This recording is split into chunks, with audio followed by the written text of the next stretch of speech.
E agora? E o terra sumô, né?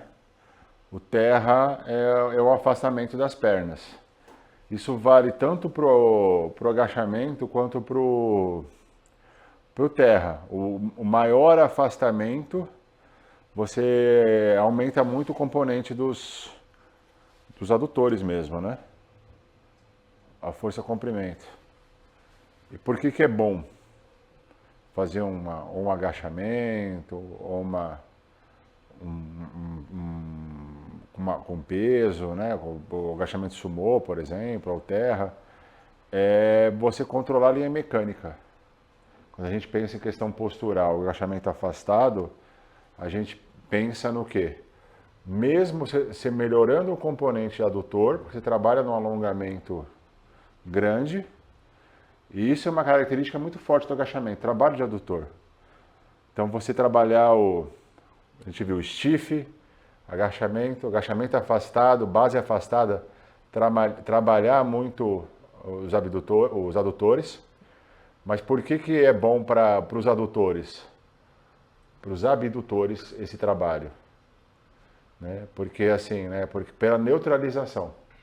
A gente tem que pensar, se você faz agachamento afastado, quanto mais afastado você, mais aberta estiver a base, mais melhora a relação força-comprimento dos adutores.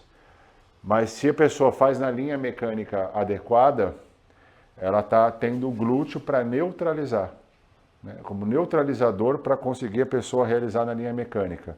Então, mais estímulo você dá para o glúteo. Você dá para o glúteo, principalmente as fibras inferiores do glúteo máximo, que elas são adutoras. Então, o glúteo também faz adução do quadril. Então, você estira elas. Mas para os adutores em si, é o quê? É aquela questão de contraposição, né? de neutralização.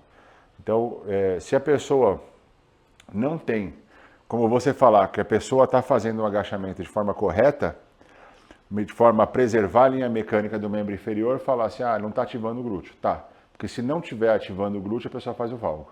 Então a pessoa ativando o glúteo, ela mantém a linha mecânica. Quanto mais você afastar, mais a tendência desse adutor querer realizar o movimento. E qual que é o sinal que o agachamento ele está sendo realizado com dominância de adutor? Quando a pessoa vai fazer a concêntrica e faz o valgo, né? Faz a adução com rotação interna. A pessoa está fazendo aqui, está aqui. E o glúteo não ativo, principalmente na sustentação da excêntrica. A pessoa faz o valgo na excêntrica. Então é o glúteo, falta de estabilização. Os dois, né? Agora a pessoa sai da linha mecânica, faça agachamento, faça assim, muito adutor, sem neutralização. Tá? A ideia é você adequar essa melhora quando a gente faz o movimento com base aberta. Tá? E a pegada, né, do sumô ali, quando você faz esse movimento com a barra, começando com a barra mais embaixo ali. Né? Então por isso que seria o agachamento ou levantamento sumô com barra baixa. Né? Levantamento terra, abaixamento. E as progressões?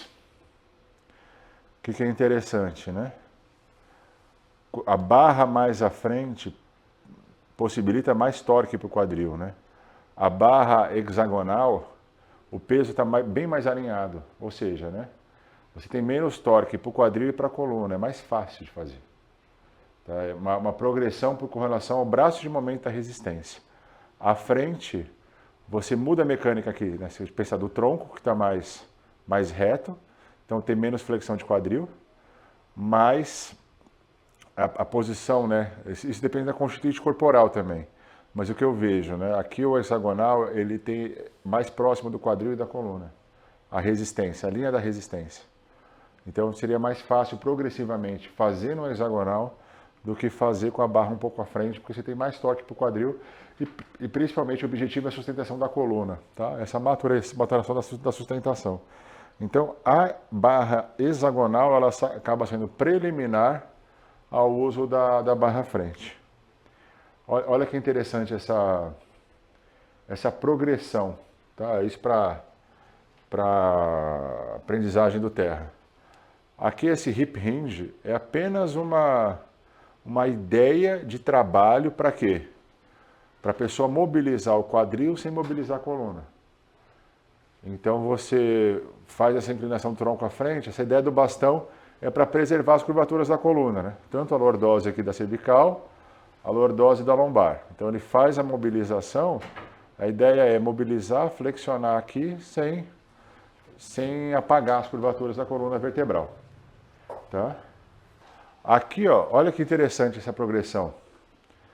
Eu faço com uma amplitude reduzida, por isso que o modelo aqui colocou a anilha, fez com que até o bel, que o peso ele está mais direcionado para o chão, né? Então, quanto maior a carga mais próxima do chão, mais é estável um corpo ou um objeto ou um segmento, tá? Lembra o que é estabilidade em biomecânica? É a capacidade que o corpo tem de recuperar o equilíbrio. E todo livro de biomecânica fala, né? Quanto mais próximo o centro de gravidade do chão, melhor a capacidade desse corpo recuperar o equilíbrio. E o exemplo que é mais clássico é aquele João Bobo, né? Você dá um tapa e ele volta. Por quê? Porque todo o peso dele está no chão. Então ele tem uma variável de estabilização muito grande. Tá? Então, assim, isso é uma ideia bem interessante, de colocar o peso para baixo, provoca mais estabilidade do corpo. E outra coisa, está bem dentro da base de sustentação. Amplitude reduzida, peso da linha dos pés. Cara, tá? Então é uma progressão para fazer um movimento mais controlado. Ok? Por isso também que assim, muitos professores gostam muito de prescrever prioritariamente o agachamento com peso baixo, ali, o agachamento sumô. Qual que é, assim, é legal? Sim, né, por causa dessa premissa de estabilização. Uma única ressalva que a gente pode colocar é se a pessoa tem muita dificuldade de manter a escápula estável. E aí talvez seria interessante colocar o globet, porque a pessoa estende a torácica, né? E ela não compensa jogando cifosando, né? Assumindo uma posição cifótica. Aí a progressão, né? A mesma coisa eu só aumentei a amplitude desse para esse. Por que a gente faz as restrições com o step? Para garantir que a pessoa, o que ela realizar de amplitude de movimento, ela faça sem compensação. Ela faça numa boa técnica. Aqui, a hexagonal. Por quê? Porque ó, a linha do peso fica mais próximo da coluna e do quadril. Aqui fica mais afastado quando eu faço com a barra reta, tá? A hexagonal, eu entro dentro da barra. O peso está mais próximo, tá? Tá mais próximo do eixo.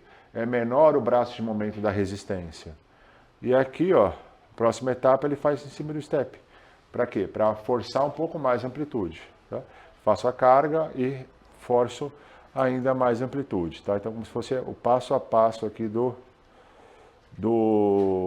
nosso deadlift, ali, né? Ensinamento para fazer os movimentos para ter uma boa dissociação, um bom controle no nosso levantamento terra.